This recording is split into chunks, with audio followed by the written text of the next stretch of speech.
And welcome. Let's get started with our election special. Our focus is on Punjab and Uttar Pradesh. Punjab is going to polls on February 20th. The state continues to be plagued with unemployment and drugs menace. Ruling Congress will be looking forward to come back to power as others like BJP and AAP continue their quest to improve their presence in the Punjab electorate. All right. So before we get on with Punjab, let me introduce to our correspondents who are reporting from Ground Zero on these very big stories. I'm joined by Pradeep, who's been getting us ground reports from Amritsar, who's been getting us the pulse of voters. Pradeep, good evening to you. All eyes are on Punjab, which is polling on February 20th. You have been reporting from Ground Zero. What have you picked up? What is the sense on ground? What are the key issues that Punjab will keep in mind before voting this Sunday? Good evening. For the last several days, we had been traveling from length to breadth of Punjab, and we are trying to feel pulse of people.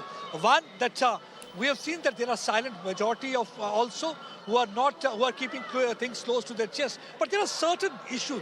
Wherever we have gone, they have been talking about that. Let's talk to the people and once again try to find out what are the main issues for them. आप लोगों के लिए क्या main मुद्दे हैं?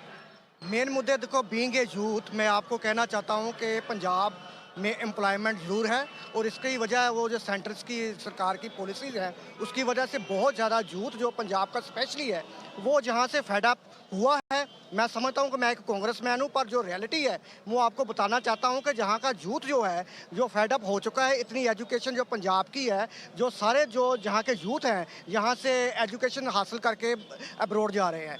पहले हमारे समय में 10-15 साल पहले होता था कि लोग पीएमटी करते थे, सीईटी करते थे, एनईटी करते थे, जो भी करते थे, मेडिकल कॉलेज में, इंजीनियरिंग कॉलेज में जाते थे। पर अब जो ट्रेंड चल पड़ा है कि +2 करके बच्चे हैं जो आईएलटीएस करके बाहर निकल जाते हैं। और क्या परेशानी है? हॉस्पिटल्स वगैरह ठीक है, एजुकेशन ठीक है, ड्रग्स का कितना बड़ा इशू? सर ड्रग्स का बहुत बड़ा इशू है अमृतसर में, पूरे पंजाब में है। जो गवर्नमेंट ने चैलेंज किया अभी हम ख़त्म करेंगे। 2007 से जो ड्रग्स का मेन मुद्दा चल पड़ा है वो आज तक इतना ज़्यादा हो चुका कि मैंने एक गली में किसी के घर मीटिंग में गए, मैंने वहाँ भी देखा एक बुजुर्ग बाजू पकड़ के एमएलए को अपने घर ले गया। घर में जाके दिखाने लगा। एमएलए ने सोचा कि जिसको मकान के पैसे चाहिए या मकान चौथा कुछ दिखाएगा, लेकिन घर में क्या दिखा उसके? घर में जाके देखा तो उसके 2 ही बच्चे थे, 2 ही बेटे, एक 22 साल का, एक 28 साल का। दोनों की तस्वीरें दीवार पे टंगी हुई है। वो दोनों के माँ बाप का कोई सहारा नहीं है और वो दोनों ही बच्चे ड्रग्स के कारण मर चुके हैं। Drugs is the biggest concern. There are 2-3 concerns which the people are talking about. I've been interacting with the people for the last several days. One is the unemployment. Second, they are seeing that most of the people, they are not getting jobs, so they are going to different parts of the world. And second thing is the drugs, because we have seen Punjab is a border state. Already we have seen that how Pakistan, with the help of drone, they're trying to drop narcotics. But they're also saying that there is a drug syndicate within Punjab, and that is existing there. So system has to be developed where the government is going to crack down on them. So that's what they are saying. हमने देखा कि हरियाणा में sports person निकल रहे हैं। एक वक्त था पंजाब से खिलाड़ी निकला करते थे, अब पंजाब से खिलाड़ी नहीं निकल रहे। पंजाब से तो बहुत ज़्यादा खिलाड़ी निकल रहे हैं जी, सब तो ज़्यादा। पहले जितना निकलते थे उतने जैसे नहीं, जैसे हरियाणा में निकलते। सब तो पहला तो सरदार जी नवजोत सिंह सिद्धू जी ने उन्होंने सोच ते चलना आप, ठीक है। उन्होंने सोच के नाल ही अगर सरकार बनी, ਜਿਹੜਾ ਉਹਨਾਂ ਦਾ ਮਾਡਲ ਆ ਉਹ ਮਾਡਲ ਦੇ ਵਿੱਚ ਸਪੋਰਟਸ ਅਕੈਡਮੀਆਂ, ਸਟੇਡੀਅਮ, ਸਭ ਤੋਂ ਵੱਡਾ ਸਟੇਡੀਅਮ ਲੱਗਾ ਨਿਊ ਆਪਣਾ ਰਣਜੀਤ ਐਵਨਿਊ ਦੇ ਵਿੱਚ।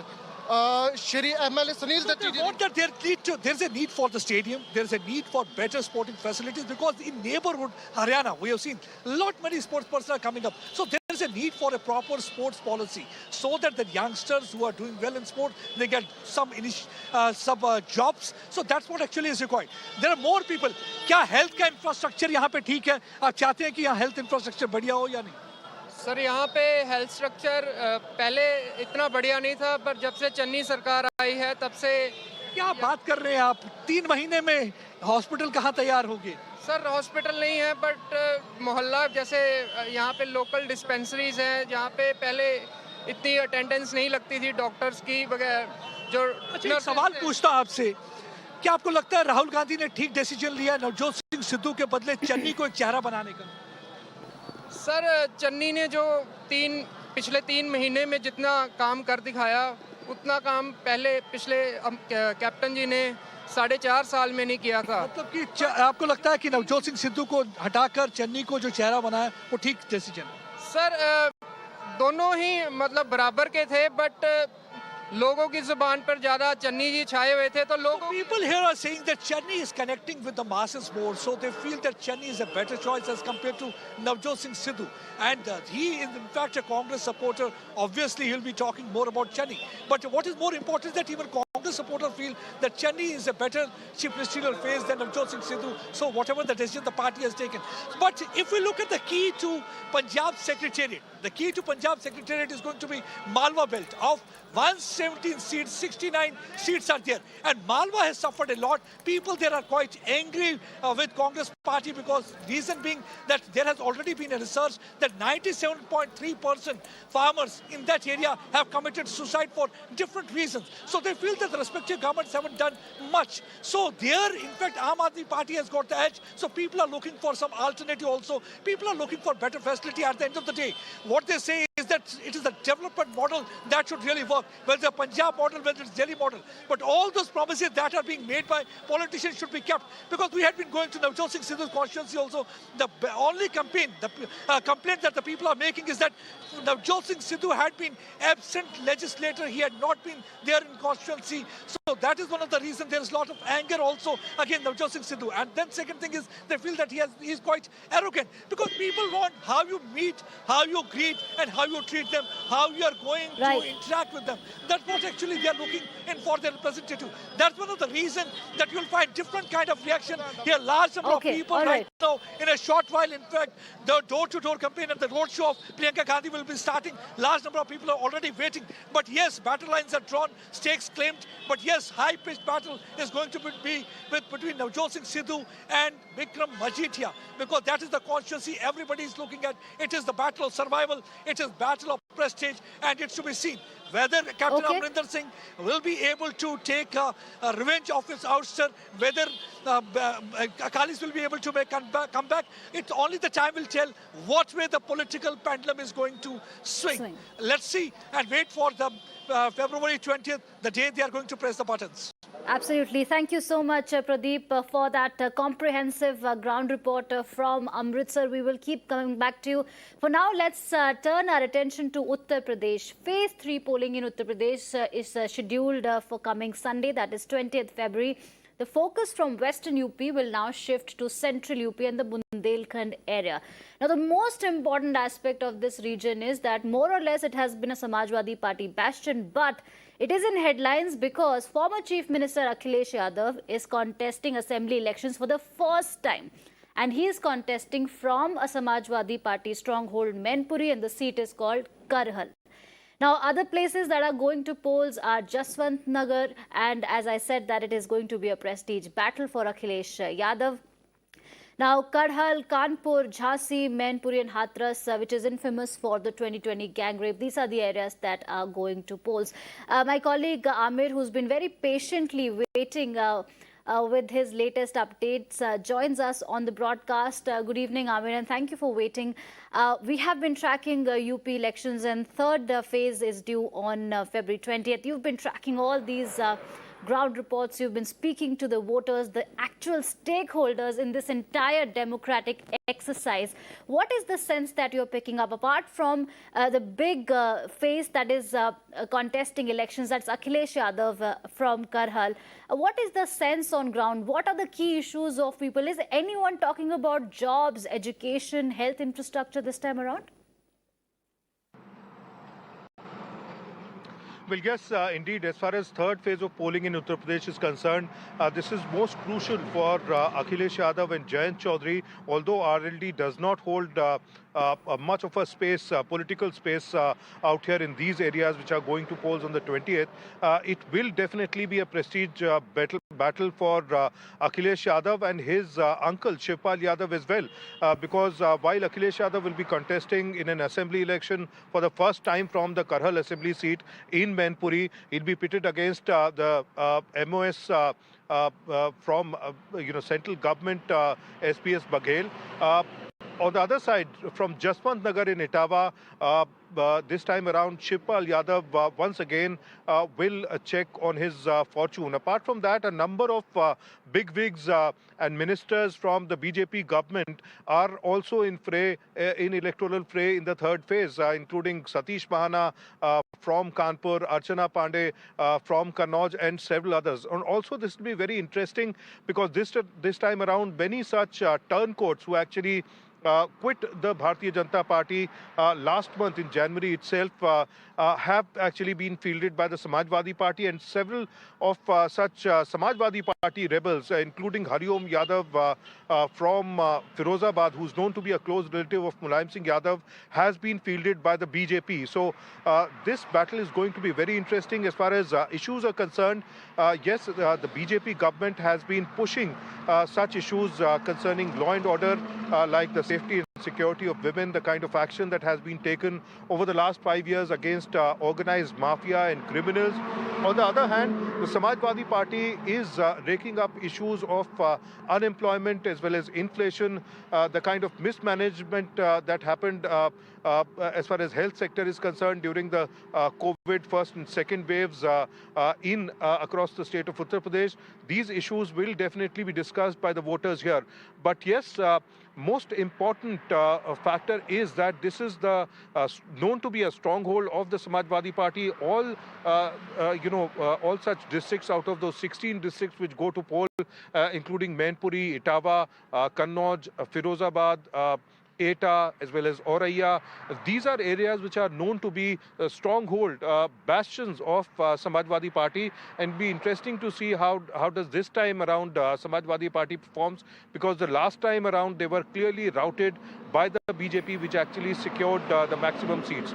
Also interesting will be the factor that at least 5 of the districts from Bundelkhand will also go to polls, including Jhansi, Lalitpur, Mahoba, Hamirpur, as well as Jalon. So underdevelopment in the Bundelkhand region should also remain an issue amongst voters when they go to polls on the 20th of February.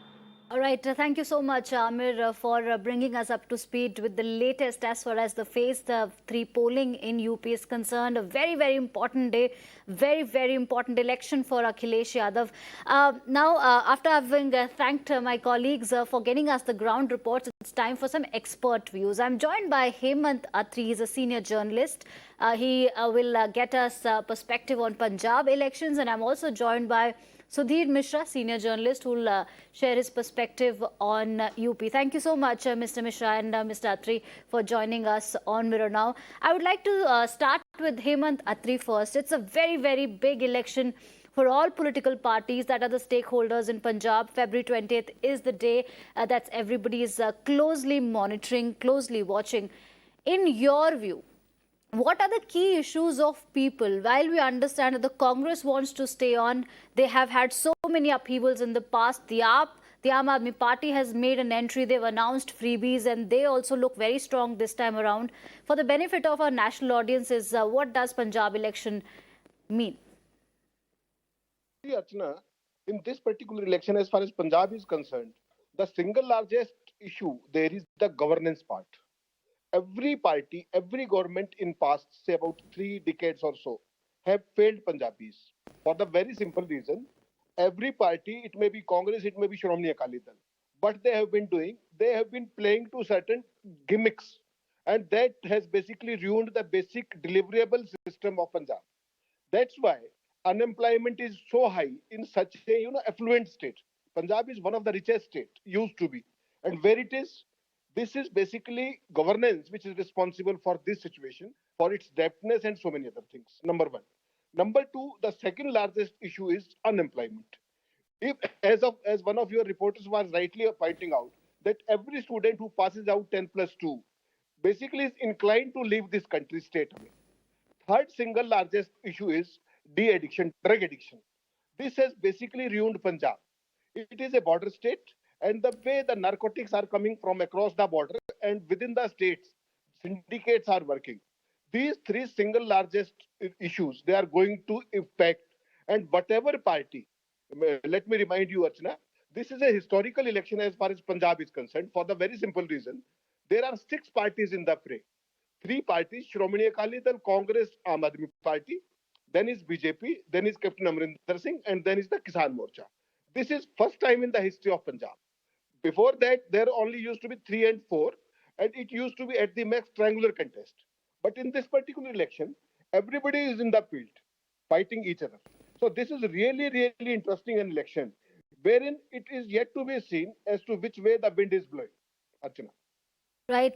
Mr. Atri, I know it's too early to judge Chief Minister Channi's performance, but what is your assessment of the decision to bring Mr. Channi to the Chief Minister's chair, and how do you think this factor will play out? Because we know that Sidhu had aspirations, Mr. Sidhu had certain aspirations that the Congress was taking care of.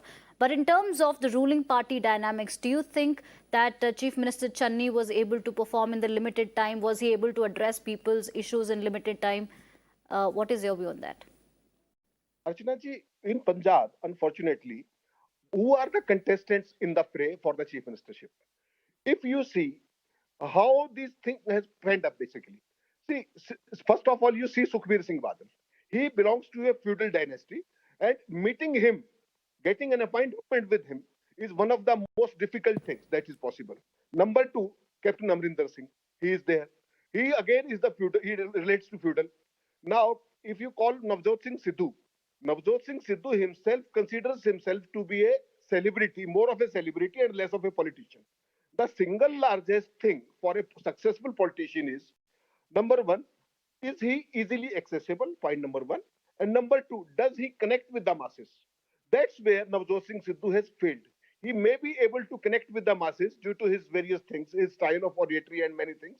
But he himself, considers himself to be a celebrity, and again leads to that, feudal state of mind, wherein meeting people, meeting commoners is a very difficult thing. And that's where I think Mr. Channi has scored over Navjot Singh Sidhu. Right. Thank you, Mr. Atri, for weighing in on that. I'm also joined by Mr. Sudhir Mishra, who's a senior journalist and who will help us understand the dynamics in Uttar Pradesh. Mister Mishra, आपका बहुत बहुत शुक्रिया हमसे बात करने के लिए. हमारी लगातार बात हो रही है और अब तीसरे चरण का मतदान जो 20 फरवरी को होना है, मैं आपसे ये समझना चाहती हूँ कि 2017 में अखिलेश यादव की पार्टी जो है वो बहुत बुरी तरीके से हारी, बीजेपी आई, योगी आदित्यनाथ नए मुख्यमंत्री बने. अभी ऐसा क्या है इस आत्मविश्वास की वजह कि अखिलेश यादव, जिन्होंने आज तक कभी कोई भी असेंबली इलेक्शन नहीं लड़ा, वो इस बार असेंबली इलेक्शन लड़ रहे हैं, और समाजवादी पार्टी की जो स्थिति है उत्तर प्रदेश में वो इतनी मजबूत, जो उन्हीं के हिसाब से कई जो एक्सपर्ट्स हैं जिनसे हमने बात की, या आप उनके कैंपेन्स देखिए, या खुद ही एक तस्वीर जो समाजवादी पार्टी प्रस्तुत कर रही है वो है कि बहुत मजबूत पकड़ है इस वक्त पार्टी की. तो क्या ज़्यादा जानकारी आप हमें दे सकते हैं कि समाजवादी पार्टी के उनके पर्सपेक्टिव से क्या काम करेगा इस बार उनके लिए? देखिए, जहां तक पिछले 2017 के चुनावों की बात है, उस समय आप लोगों को याद होगा कि इलेक्शन से ठीक पहले समाजवादी पार्टी का जो पूरा परिवार था वो खुले मंच पे उन्होंने झगड़ा किया था, भ्रष्टाचार के आरोप लगाए थे, धक्का मुक्की एक दूसरे से की थी. उसमें शिवपाल यादव शामिल थे, उसमें मुलायम सिंह जी मंच पे थे, उसमें अखिलेश यादव मंच पे थे. और ऐसा पॉलिटिकल फैमिली ड्रामा कभी किसी ने लाइव नहीं देखा था. तो टीवी के ऊपर जो मतलब सरकार की इमेज डाउन हुई थी, वो उस बार काफी आलोचनाएं थी. कई मसले ऐसे थे जिनको लेकर समाजवादी पार्टी की सरकार की छवि काफी खराब थी उस वक्त. तो इसलिए इस बार क्या है ना, इस बार समाजवादी पार्टी के साथ कोई ऐसी चीज नहीं है, मतलब कि इस बार उसकी सरकार नहीं थी, तो उसके पास मौका है हमले करने का, उन कमियों को ढूंढने का जो पिछले 5 साल में इस सरकार से हुई. तो जैसे वो बेरोजगारी का मसला उठा रहे हैं, या जानवरों की खेत में होने का मसला उठा रहे हैं, और रोजगार का मसला उठा रहे हैं. तो ये सारी चीजों को देखते हुए, और दूसरा ये कि उन्होंने अपने इक्वेशंस को अपनी समझ से पहले के हिसाब से ज्यादा दुरुस्त किया है. जैसे अगर हम पिछले चुनावों की बात करें, 2017 में भारतीय जनता पार्टी के संगठन ने बहुत ही धीरे धीरे स्लोली उन्होंने ऐसा काम किया कि जो यादव बहुत डोमिनेंट, जिस यादव बेल्ट में इटावा, एटा और जो इस तरह के जिले हैं अवध क्षेत्र से सटे हुए, वहां पर यादव बहुत एग्रेसिव थे. तो उन्होंने ओबीसीज पे, अदर देन यादव जो ओबीसीज है उन पर काफी काम किया। और अभी भी अगर आप देखिए तो जो करहल की लड़ाई है वहां पर उन्होंने अपने केंद्रीय मंत्री को उतारा है जो अदर ओबीसी से आते हैं। तो इस तरह से एक फाइट क्रिएट की जा रही है कि उसमें यादवों को अलग थलग किया जा सके। भारतीय जनता पार्टी इस तरह से 2017 में उन्होंने किया था, इस बार भी उनकी यही कोशिश होगी। लेकिन इस बार जाहिर सी बात है, जैसा कि आपने कहा कि अखिलेश यादव ज्यादा आत्मविश्वास में है, तो उनके आत्मविश्वास की वजह यह है कि पिछले 5 साल में जो भारतीय जनता पार्टी सरकार का कामकाज रहा है, तो जाहिर सी बात है जब सरकार होती है तो उसमें कुछ अच्छाइयां होती हैं, कुछ बुराइयां होती हैं और विपक्ष के पास उसको कहने का मौका होता है। तो इस बार पिछले बार के मुकाबले निश्चित तौर पे अखिलेश यादव थोड़ा कंफर्टेबल पोजीशन पे है, लेकिन भारतीय जनता पार्टी की अपनी तैयारियां हैं। हालांकि ये जो रीजन है जहां पर ये इलेक्शन होने वाला है, यहाँ पर हाथरस भी है और यहाँ पर कानपुर भी है, कानपुर देहात भी है, जहाँ पे बिकरू कांड हुआ था। लॉ एंड ऑर्डर की दृष्टि से अगर देखा जाए तो ये 2 कांड पिछले 5 साल के दौरान बहुत चर्चा में रहे हैं। तो इसको भी वोटर क्या नजरिया है इस फेज के चुनाव से ये भी स्पष्ट होगा। दूसरा, ये बहुजन समाज पार्टी का भी गढ़ रहा, खासतौर से बुंदेलखंड जहां पर दलित और पिछड़ी जातियां काफी बड़ी संख्या में है। तो बहुजन समाज पार्टी किस तरह का चुनाव लड़ेगी, ये भी एक बहुत महत्वपूर्ण होगा यहाँ पर देखना, क्योंकि आमतौर पर यह माना जा रहा है कि सीधी लड़ाई समाजवादी पार्टी और भारतीय जनता पार्टी की है। लेकिन बहुजन समाज पार्टी कैसा वहां पे कर रही है, जैसे कुछ सीटों पे कांग्रेस बहुत अच्छा करती है, तो उनकी क्या भूमिका होने वाली है, वो किस तरह से लड़ रहे हैं, ये भी इस फेज में बहुत महत्वपूर्ण है। जी, बहुत बहुत शुक्रिया आपका ये जानकारी देने के लिए और हमें समझाने के लिए कि फेज 3 में कौन कौन सी सीट्स हैं और कौन कौन से चेहरे हैं जिन पर इस बार नज़र बनाई रखनी चाहिए। So thank you so much mister Mishra and mister Atri for your time and helping us understand the political dynamics of 2 very important states that are going to polls this Sunday, my apologies, February 20th, Punjab and phase 3 of UP. Moving on, Akhilesh Yadav has reacted on Ajay Mishra Teni's son's release from jail. Akhilesh Yadav has said that the BJP is in a hurry to seek the release of Teni's son because they know that the government is going to change and then he will not be able to get bail. All right, from UP, let's now turn our attention to Punjab, where both Rahul and Priyanka Gandhi campaigned in Punjab's Mansa and Roopnagar today. And the Gandhis attacked the BJP and Aam Aadmi Party, saying that both Gujarat and Delhi models have failed. पहचानो कि नेता के पीछे कौन सी शक्ति है, नरेंद्र मोदी जी के पीछे कौन सी शक्ति है। नोटबंदी की, किसानों के खिलाफ 3 कानून, काले कानून लाए, क्या नरेंद्र मोदी जी के पीछे किसानों की शक्ति है? हो सकती है? नरेंद्र मोदी जी को देखिए, श्री अरविंद केजरीवाल को देखिए, दोनों की शुरुआत कहां हुई? दोनों की शुरुआत आरएसएस से हुई। एक ने कहा कि 15 लाख रुपए आपको दिलवाएंगे, दूसरे कह रहे हैं कि 7 लाख दिलवाएंगे। जहां काम किया है, एक ने गुजरात मॉडल बोला, दूसरे दिल्ली मॉडल बोल रहे हैं। गुजरात मॉडल का आपने देखा क्या हुआ? कुछ नहीं हुआ, कुछ नहीं हुआ। किसी को रोजगार नहीं मिले, किसी के बिजनेस ठीक नहीं हुए, किसी को मदद नहीं मिली। उसी तरह से दिल्ली मॉडल में ना एक नया अस्पताल बना है, ना एक नई संस्था बनी है शिक्षा के लिए, ना रोजगार बने हैं। And that's it from me and my team. That was our elections special. Every day 6:30 p.m. we'll try and get you the ground report from election bound states. Stay tuned to Mirror Now. With that, it's a wrap. Thank you for watching.